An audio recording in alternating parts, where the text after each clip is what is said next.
Μέρα 10η προσπαθώντας να φτιάξουμε το μηχανάκι του 1974. Μετά τις εργασίες που κάναμε, πάμε να ξαναδέσουμε το μοτέρ.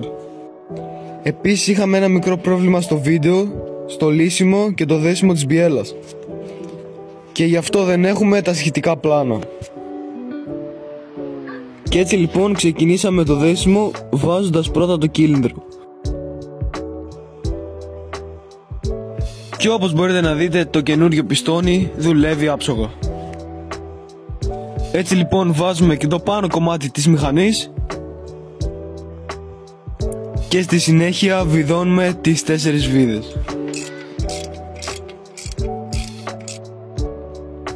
Για το τέλος τοποθετήσαμε το καρμπυρατέρ.